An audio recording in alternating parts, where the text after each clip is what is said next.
Welcome to Linda's TV show. If it is your first time, you like the channel, you like the program, subscribe and put on your notification bell because it's gonna help you to know when I upload a new video. Like you all may know, I present information across the globe, especially Nigeria to be precise, and I want to appreciate my viewers, my subscribers. You guys are so amazing, especially those who always tune in to watch me each time I upload a new video. It's not easy for you to leave what you are doing to watch my videos, especially those of my friends who hit me with harsh comments. I am not against anybody. I'm just a journalist. I'm presenting to you what is happening in the whole world. So if you think that the video or my title is not good, tell me. I am a human being. I have conscience and reasoning, and I read your comment. I'm going to make amend. Okay, my wonderful people? Approach lead to further violence. Yvette McCullough, The Newsmakers. Okay, to discuss this, I'm joined now by Biafra Seperation. He's the spokesman for Muhammadu Buhari, the Nigerian president. Thank you very much for joining us. Thousands of troops have been deployed to the southeast. Do you need them?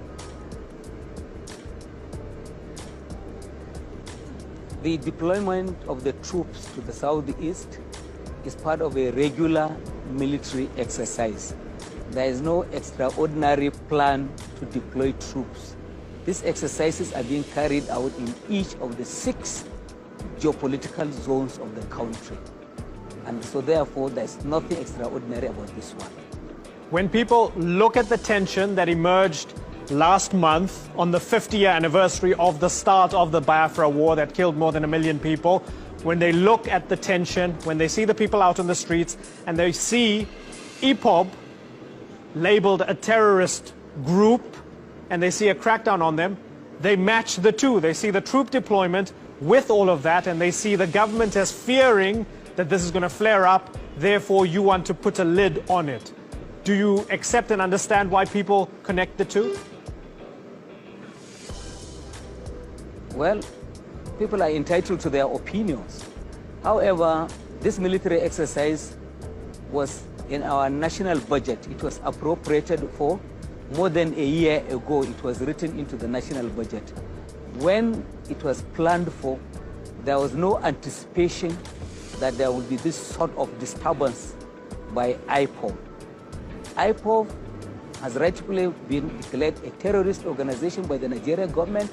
It is engaged in terror activities, illegal taxation, use of weapons against the armed forces and the police, and attack on the national institutions.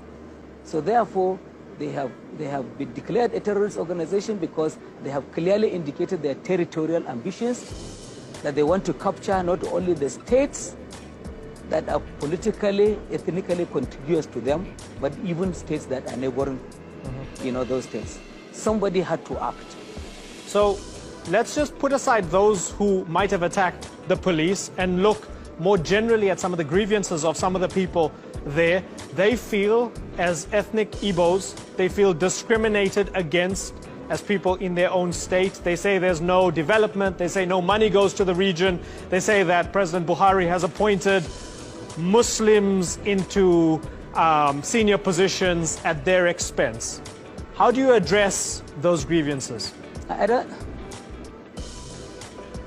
Anyone who is knowledgeable of the facts on the ground will dismiss those claims as being mere propaganda designed to just deceive people who don't have the facts.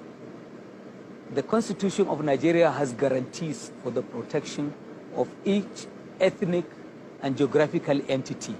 For instance, our Constitution says there must be a federal minister in the cabinet from each of the 36 states of the federation. Each of the 5 states in that zone not only has a minister each, 4 of the 5 have senior cabinet ministers. In the case of the president, even his own state is represented in the cabinet by a junior minister.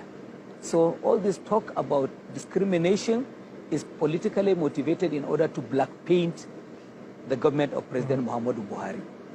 Let me give you the president's words himself, and you would know these words. You're his spokesman. He said, naturally, the constituencies that gave me 97% of the vote cannot, in all honesty, be treated in the same way as constituencies that gave me 5%. I think this is a political reality. Those are his words, not mine. So with that in mind, can you understand why these people feel as if they're being punished for not voting for Buhari? I was present in the hall in the United States in Washington where he made this statement. This was extrapolated out of the context. He said, usually, normally, in the norm of politics, if they give you 95%, you expect to give them this kind of support.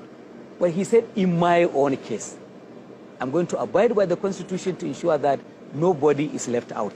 So please, the entire statement should be taken in its full context. Do you consider Nnamdi Kanu, the leader of this IPOB group, a terrorist? Or can you talk to him at least? The laws of Nigeria are very clear about that. A court of Nigeria has determined that already. So I have no personal opinion on the matter. But the more the government cracks down on him and his group, the more people seem to rally around him based on ethnicity and based on identity in a region that has a history of trouble based on that. So maybe would you consider that's perhaps a bad idea? No, on the contrary. Since the declaration of IPOB as a terrorist group, calm has returned to the region. And don't forget that it is not the government and the center that alone proscribed the IPOB. The governors of the 5 states in that region collectively determined that IPOB is an illegal organization. So there is consensus of opinion between the rulers of that region and the government and the center. I want to ask you your opinion on what former Vice President Atiku Abubakar said recently. Now, I understand he's likely a presidential contender. He has a dog in this fight. But he said he's in favor of meeting the demands for a looser federation of Nigeria's states, of giving some of these restive regions more autonomy. What do you think of that? Nigeria is a democratic country. Individuals are entitled to hold opinions. Is that a good idea? Whether good or bad, it's an opinion held by an individual. It is guaranteed by our Constitution. He's entitled to his opinion. If I can ask you to respond to what Nnamdi Kanu said to the BBC, he said basic human development, basic economic development, basic social development can no longer be attained for the simple reason that there exists in the polity mutual suspicion, mutual hatred, mutual resentment. Again, this man is using the fact that this region is underdeveloped to push his agenda. Isn't it in the government's interest to push and perhaps inject more money and development into the region so that he doesn't have a well of grievances from which to draw his support? Government is doing everything it can to improve, to bring development to that region and to all other parts of the country. Okay, Gabra Shehu, I thank you very much for coming on the Newsmakers. Thank you very much.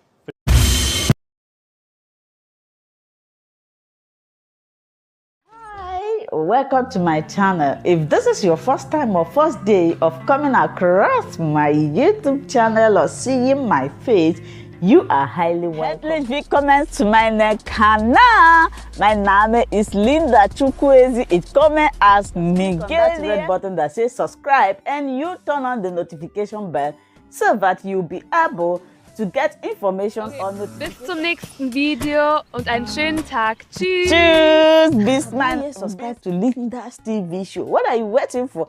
Click on that red button that says subscribe. You turn on the notification bell so that you'll be getting more updates from me. Leave your comment down below and share this video with your friends, families, and colleagues until we meet again in my next video. Bye bye.